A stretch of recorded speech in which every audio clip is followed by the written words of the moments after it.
ఆలయం నమామి భగవత్పాద శంకరం లోకశంకరం. అజ్ఞానాం జాహ్నవీ తీర్థం విద్యాతీర్థం వివేకినాం సర్వేషాం సుఖదం. మీరు చెప్పేటటువంటి ఈ పద్యాన్ని చెప్పండి.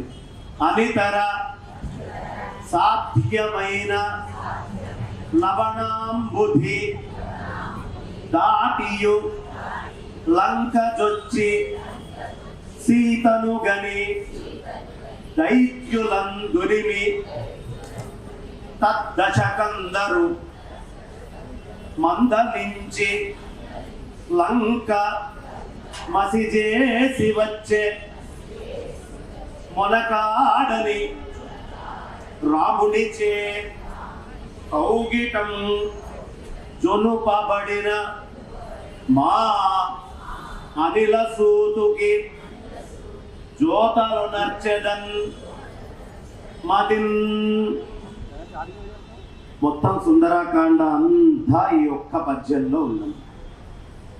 అనితర సాధ్యమైన లవణాంబుధి దాటి ఇంకెవరితోటి కాదు. జాంబవంతుడు చేతులెత్తేశాడు, అంగదుడు చేతులెత్తేశాడు, మిగతా వానర సైన్యం అంతా చేతులెత్తేసింది.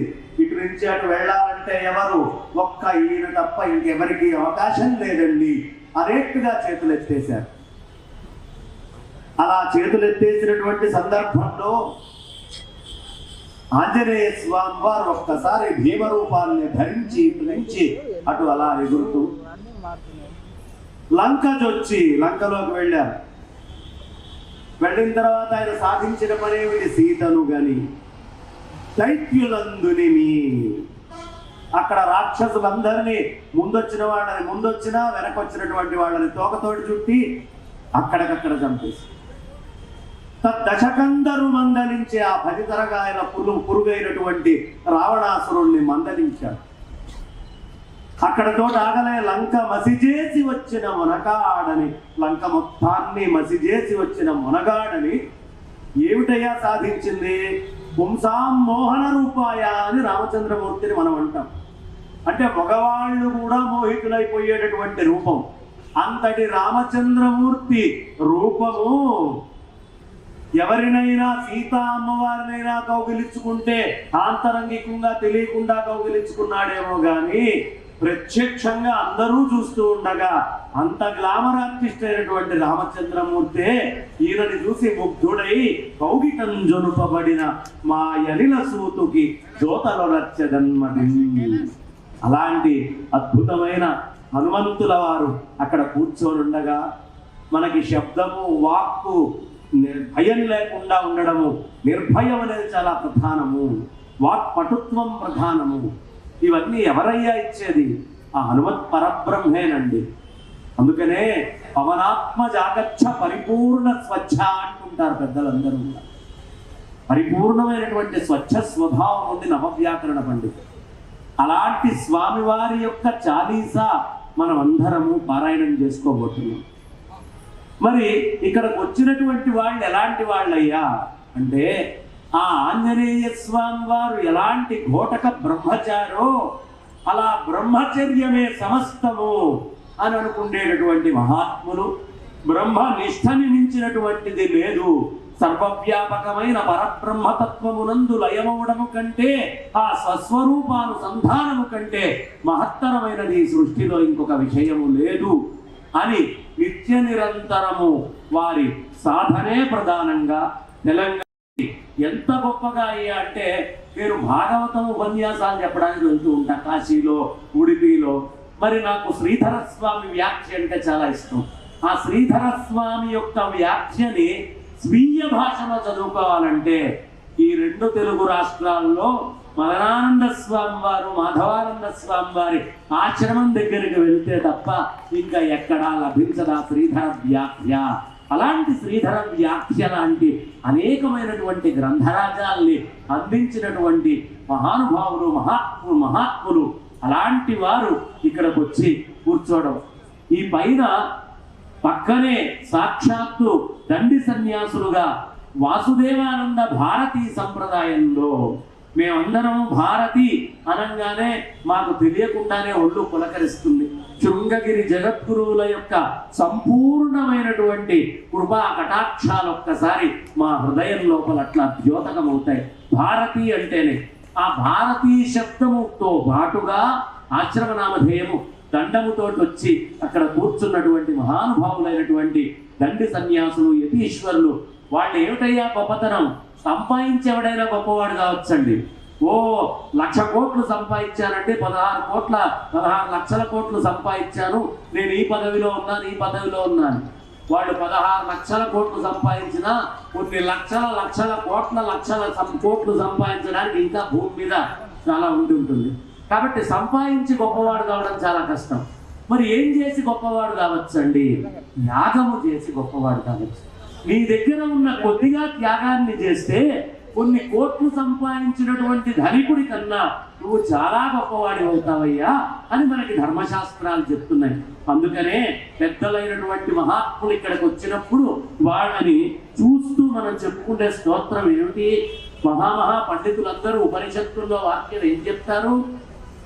న కర్మణా న ప్రజయా ధనేన త్యాగేనైకేన మృతత్వమానసు. త్యాగమే జీవితంగా గడిపేటటువంటి వాళ్ళు అన్నీ వదిలేశారు. ఇంకా ఏమీ లేదు. తల్లా, తండ్రా, అన్నలా, తమ్ముళ్ళ, చెల్లెళ్ళ, అక్కల, బావమరుదుల, మిత్రుల, ధనమా, ఆశ్రమమా, ఏవీ సంబంధం లేదు. అవి ఉన్నట్టుగా ఉన్నాయి. జనాన్ని ఉద్ధరించడం అనే ఒక్క కరుణ, ఈ త్యాగము మొత్తములో వాళ్ళు సాధించుకున్నది ఒక్కటే కరుణ. నలుగురికి కూడా ఈ నిజతత్వం అందాలి అనేటటువంటి కరుణ.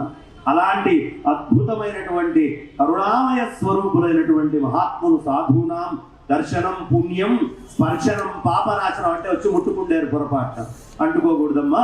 స్పర్శనం అంటే వాళ్ళ వాక్ స్పర్శ, వాళ్ళ యొక్క దృక్స్పర్శ, వారి కంటి చూపు అనేటటువంటి స్పర్శ మనకి లభించాలి. మన కంటికి వాళ్ళ యొక్క రూప స్పర్శ, ఆ దండము యొక్క స్పర్శ, ఇవి జరగాలి. కాబట్టి స్పర్శనం పాపనాశనం. ఇంకొక గొప్ప విషయం, సంభాషణం సర్వతీర్థ సమం. సంభాషణం అంటే వాళ్ళ దగ్గరికి వెళ్ళి పనికి మన ప్రశ్నలు అడగడం కాదు. వారు మాట్లాడేటటువంటి విషయాలతో మనం లోపల చేసుకునేటువంటి చర్చ ఉంటుంది, దాన్ని మనం చేసుకునేటువంటి చర్చగా చెప్పే సంభాషణం. అది మొత్తము భూమండలంలో ఉండే అన్ని తీర్థాలతోటి సమానము, సర్వతీర్థ సమం అంటారు. అలాంటి మహాత్ములైనటువంటి వాళ్ళు కాషాయ దండ మాత్రేణ యతి పూజ్యో న సంశయ.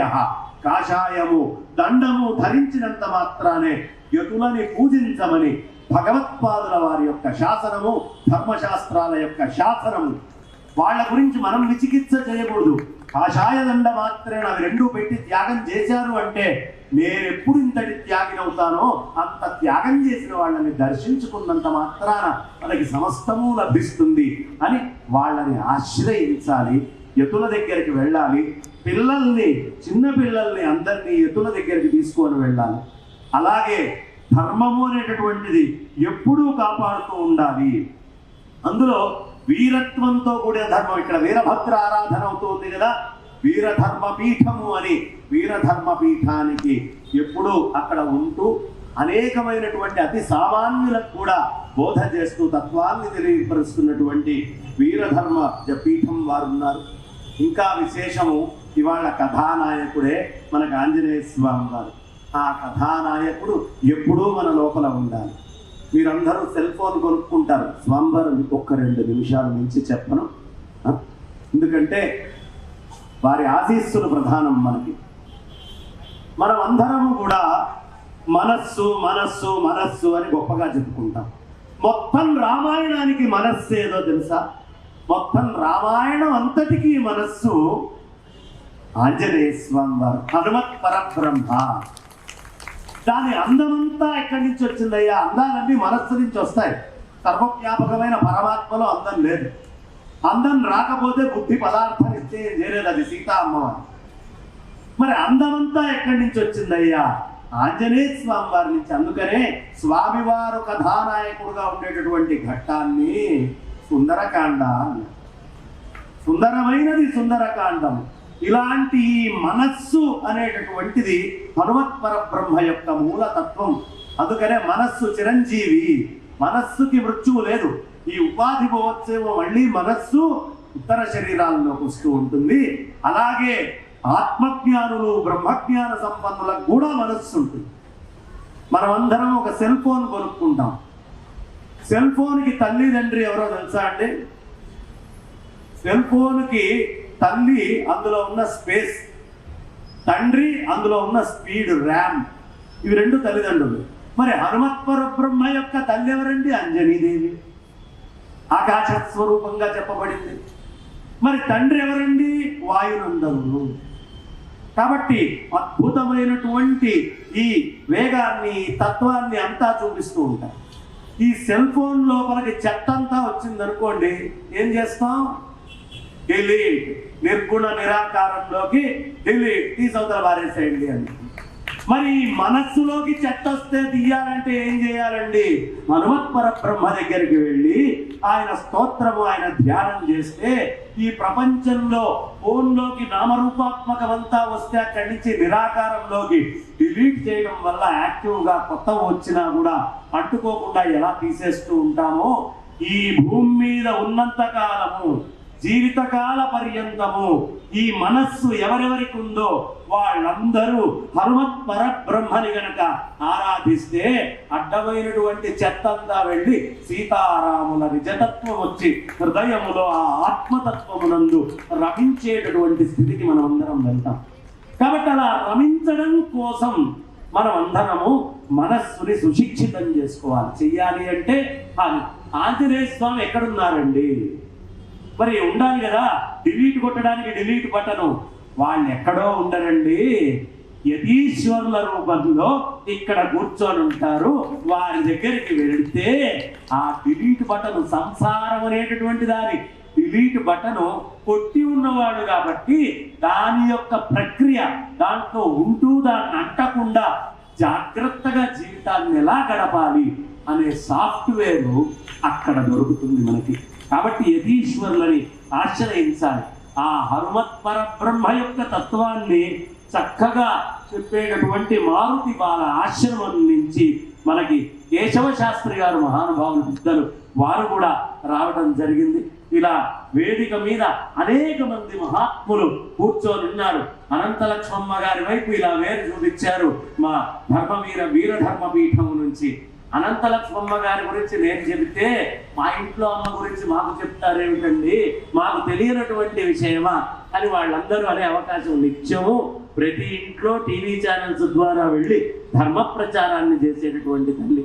ఇంతమందిని ఏకీకృతం చేసి మనందరి బాగు కోరి ఈ అద్భుతమైనటువంటి జనవాహిని పీఠము భద్రకాళి సమేత వీరభద్రులతో కూడినటువంటి జనవాహిని పీఠము ట్రస్ట్ వారికి గట్టిగా ఒకసారి కరతాళ ధ్వనులతో మనం ఆనందాన్ని తెలియపరుచుకుందాం అని చెబుతూ, అశాశ్వతమైన శరీరాన్ని చూసి మురిసిపోకండి, శాశ్వతంగా ఉండే మనస్సులలో పైన కూర్చుండే గురువుల యొక్క మాటలని నింపుకోండి అని ధర్మశాస్త్రం మనకి చెప్తోంది. కాబట్టి అలా చక్కగా మనం ముందరికి తీసుకొని వెళ్తూ ఆ హనుమత్ పరబ్రహ్మ తత్వాన్ని మనం ఉంచుకుందామని చెబుతూ, ఒక్కసారి జగద్గురువుల యొక్క అనుగ్రహాన్ని పొందడానికి, సాక్షాత్తు జగద్గురువులు అంటే మా దృష్టిలో ఎవరో కాదు, ఆదిశంకరాచార్యుల వారే ఇక్కడ కూర్చొని ఉన్నారు. వారికి అర్చన చేసుకోకుండా ఏ సభైనా మొదలు పెడితే గురువుని పూజించని సభ రాణిస్తుంది, రాణించదు. కాబట్టి ఈ వేదిక మీద ఉండేటటువంటి గురువులు పెద్దలైన